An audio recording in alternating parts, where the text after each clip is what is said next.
Assalamualaikum warahmatullahi wabarakatuh. Wassalatu wassalamu ala asrafil anbiya'i wal mursalin wa ala alihi wa sahbihi ajmain amma ba'd. Alhamdulillah, puji syukur kita panjatkan kepada Allah Subhanahu wa taala, di mana saat ini kita semua dalam keadaan sehat-sehat walafiat, dan ada beberapa hal yang ingin saya sampaikan bahwa kita sebagai anak bangsa, mari kita lebih arif dan bijaksana dalam hal melihat semua aspek persoalan yang menderah bangsa kita saat ini, di mana perlu saya sampaikan kepada Bapak Presiden Republik Indonesia, Bapak Prabowo Subianto, di mana kami sebagai rakyat Republik Indonesia sangat memberi apresiasi kepada Bapak yang sudah berhasil menyelesaikan beberapa kasus yang terjadi di Republik Indonesia ini. Salah satunya bagaimana membongkar kasus kejahatan yang namanya korupsi, koruptor, dan ini semua alhamdulillah Bapak Presiden sudah berhasil membongkar. Namun walaupun hasilnya belum maksimal dirasakan oleh rakyat Republik Indonesia, mengingat kasus tersebut masih debatable. Nah, saya selaku Ketua Lembaga Perlindungan Konsumen Provinsi Kalimantan Timur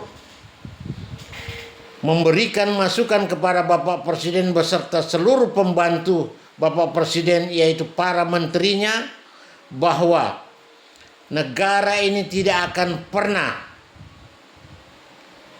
dapat dikelola dengan baik secara akuntabilitas dan dapat mensejahterakan rakyat Republik Indonesia ketika Bapak tidak punya nyali beserta anggota DPR Republik Indonesia mengesahkan yang namanya Undang-Undang Perampasan Aset. Karena seberapa besar Bapak Presiden menaikkan gaji para pejabat, itu tidak akan memberikan efek jerah. Mereka tidak akan korupsi dan tidak akan menjadi koruptor. Karena ini sudah menjadi sebuah tabiat di Republik ini, di mana ada kesempatan, di situ ada pemanfaatan. Maka sekali lagi saya sampaikan kepada Bapak Presiden Republik Indonesia, dorong DPR untuk mengesahkan Undang-Undang Perampasan Aset. Yang pertama. Yang kedua, hentikan program yang sekiranya tidak beri manfaat kepada masyarakat Republik Indonesia. Salah satu contoh perlu dievaluasi kembali keberadaan kebijakan Bapak, yaitu mengenai tentang MBG. Karena MBG ini sama sekali tidak beri untung kepada masyarakat, apalagi konotasinya makan gratis. Yang gratis siapa dan yang diberi makan gratis itu siapa? Dan pertanyaannya, pengelolaan makanan gratis ini kenapa harus dikelola oleh birokrasi yang seyogyanya tidak perlu ditangani oleh mereka, terutama orang-orang politik, terutama orang-orang birokrasi yang memang bukan tupoksinya dalam rangka melaksanakan hal tersebut.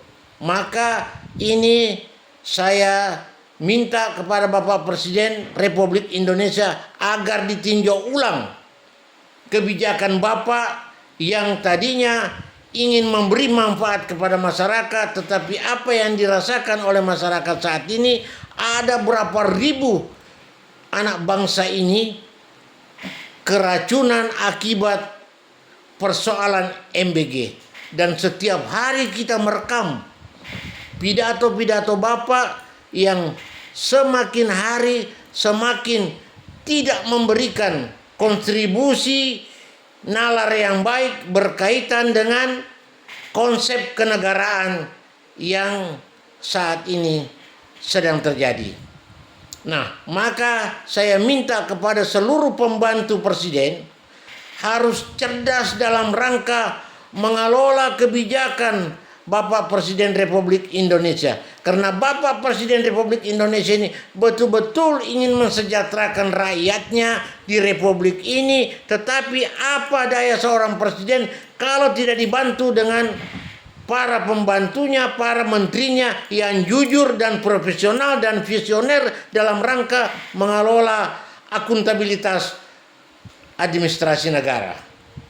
Nah, untuk itu saya juga berharap kepada seluruh anggota DPR RI yang duduk di sana jumlahnya sekian ratus bahkan hampir sekian ribu, tolong bersuara melihat persoalan-persoalan masyarakat sekarang ini lagi diterpa dengan kehidupan yang sangat sulit, di mana sekarang ini kita kesulitan masalah BBM, kita juga terkadang kesulitan mengenai PLN yang kadang mati bergiliran, dan juga kita ini kesulitan masalah perdagangan yang terjadi di Republik kita sekarang ini. Sekarang ini si pedagang sulit menjual komoditinya dan pembeli konsumen juga sulit untuk berbelanja akibat adanya inflasi yang tidak stabil, sehingga negara kita mengalami semacam sebentar lagi kita akan mengalami stagnan perekonomian. Nah, untuk itu melalui proklamasi kemerdekaan yang ke-81 ini, mudah-mudahan bangsa, rakyat bangsa Indonesia ini betul-betul bisa merasakan yang namanya kemerdekaan secara hakiki. Baik kemerdekaan ekonomi, baik kemerdekaan mengenai persoalan pajak, dan semua itu yang bisa merumuskan hanya pemerintah yang dipimpin oleh Bapak Presiden Republik Indonesia, yaitu adalah Bapak Prabowo Subianto. Dan saya yakin sebagaimana yang disampaikan oleh Bapak Gus Dur, bahwa orang yang paling ikhlas memimpin bangsa ini hanya Prabowo Subianto, dan itu saya masih ingat. Dan saya mengikuti dari presiden kedua hingga presiden ke-8 ini, saya melihat insya Allah harapan kami besar kepada Bapak Presiden Republik Indonesia yang ke-8, yaitu Bapak Haji Prabowo Subianto, insya Allah punya nyali dan mampu menyelesaikan semua persoalan antek-antek asing itu. Dan ini kami selaku masyarakat di Republik Indonesia ini menaruh harapan sangat besar terhadap kepada Pak Prabowo, melihat latar belakang beliau adalah seorang prajurit, pemimpin yang handal dan memiliki nyali dan serta memiliki political will yang baik. Kenapa? Saya juga dulu pernah menjadi pengurus Gerindra, dan saya juga pernah caleg Gerindra Provinsi Kalimantan Timur. Saya tahu betul Bapak Prabowo Subianto adalah orang yang ikhlas dalam rangka ingin memimpin negara ini dan dapat mensejahterakan rakyatnya. Namun semua itu memang ada tantangan, tetapi anggaplah semua ini merupakan hal yang harus kita evaluasi bersama.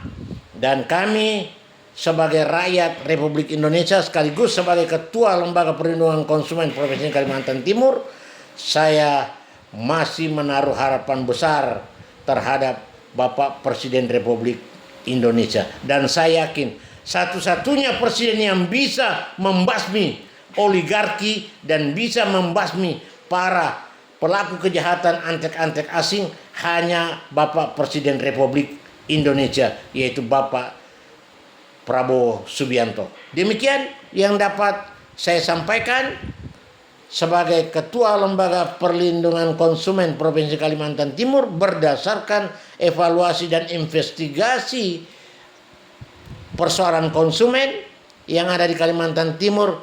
Kami telah menyampaikan kepada Bapak Presiden, mudah-mudahan ini bisa menjadi harapan dan pertimbangan Bapak Presiden untuk mengevaluasi kembali kebijakan-kebijakan yang Bapak telurkan tetapi tidak dilaksanakan dengan baik oleh kabinet Bapak, oleh pembantu Bapak, maka mohon dikaji ulang. Demikian, billahi taufiq wal hidayah. Summa salam. Wassalamualaikum warahmatullahi wabarakatuh.